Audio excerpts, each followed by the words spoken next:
ভয়াবহ রূপ নিচ্ছে ইউরোপ জুড়ে চলমান তীব্র তাপপ্রবাহ। রেকর্ড ভাঙা গরমে বিপর্যস্ত হয়ে পড়েছে জনজীবন। কয়েকটি দেশে জারি করা হয়েছে সর্বোচ্চ সতর্কতা। তীব্র গরমে স্কুল বন্ধ, যাতায়াতে বিধিনিষেধ এবং জনস্বাস্থ্য নিয়ে বেড়েছে উদ্বেগ।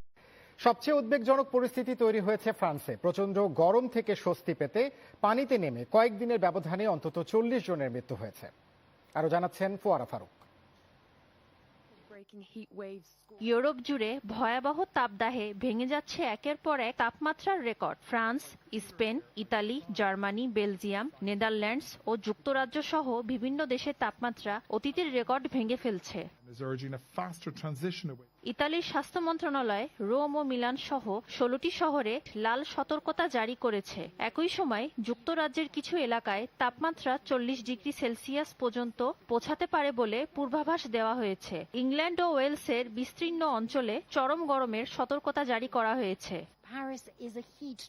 তীব্র গরমের কারণে যুক্তরাজ্যে কিছু স্কুল বন্ধ রাখা হচ্ছে। প্রয়োজন ছাড়া মানুষকে ভ্রমণ না করারও পরামর্শ দেওয়া হয়েছে। আবহাওয়া কর্মকর্তারা জানিয়েছেন, উচ্চ তাপমাত্রার পাশাপাশি বাতাসে আর্দ্রতার পরিমাণও বেশি থাকায় গরম আরও অসহনীয় হয়ে উঠছে। এদিকে মঙ্গলবার ফ্রান্সে ইতিহাসের সবচেয়ে উষ্ণ দিনের রেকর্ড হয়েছে। দেশটিতে গত কয়েকদিনে নজরদারিবিহীন জলাশয়ে সাঁতার কাটতে গিয়ে অন্তত 40 জনের মৃত্যু হয়েছে। দেশটির সরকারি তথ্য অনুযায়ী ফ্রান্সের 90% বেশি মানুষ বর্তমানে তীব্র তাপপ্রবাহের মধ্যে রয়েছেন। নেদারল্যান্ডসও বুধবার থেকে অন্তত শুক্রবার পর্যন্ত চরম গরমের সতর্কতা জারি করা হয়েছে। রাজধানী অ্যামস্টারডামের কিছু উন্মুক্ত সুইমিং পুলে বিশেষ সুবিধা দেওয়া হয়েছে। অতিরিক্ত গরমের কারণে কয়েকটি রুটে ট্রেন চলাচলও কমিয়ে আনা হচ্ছে। আবহাওয়াবিদরা জানিয়েছেন, আগামী কয়েকদিনে তাপপ্রবাহ পূর্ব ইউরোপেও ছড়িয়ে পড়বে। পোল্যান্ডে রেকর্ড ভাঙা তাপমাত্রার আশঙ্কায় উচ্চমাত্রার সতর্কতা জারি করা হয়েছে। একইভাবে ক্রোয়েশিয়ার উপকূলীয় অঞ্চল ও হাঙ্গেরিতেও সর্বোচ্চ সতর্কতা ঘোষণা করা হয়েছে। জাতিসংঘ মহাসচিব অ্যান্তোনিও গুতেরস সতর্ক করে বলেছেন, জলবায়ু পরিবর্তনের কারণে বিশ্ব আরও বিপজ্জনক তাপমাত্রার দিকে এগিয়ে যাচ্ছে। জীবননাশ জ্বালানির ব্যবহার কমিয়ে বৈশ্বিক উষ্ণায়ন নিয়ন্ত্রণে আনতে তিনি আন্তর্জাতিক সম্প্রদায়ের প্রতি আহ্বান জানিয়েছেন। ফোয়ারা ফারুক, চ্যানেল 9 নিউজ ডেস্ক। বিদায় নেবার আগে কেএসএসটেল শিরোনামগুলো জানিয়ে দিচ্ছি আরো একবার।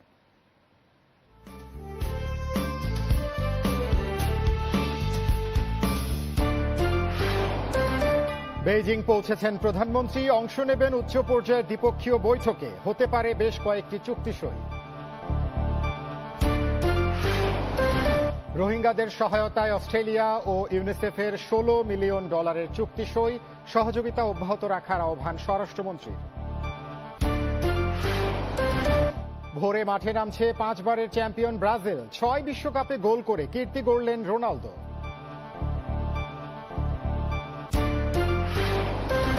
মেঘনা ও তেঁতুলিয়া নদীতে ইলিশের আকাল। দিনরাত খেটেও খালি হাতে ফিরছেন জেলেরা।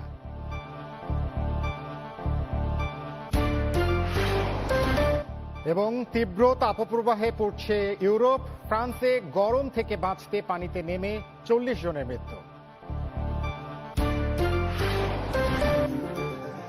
এই ছিল এখনকার নিউজ 9-এ। পরবর্তী আয়োজন দেখার আমন্ত্রণ জানিয়ে বিদায় নিচ্ছি আমি শাখাওয়াত সুমন।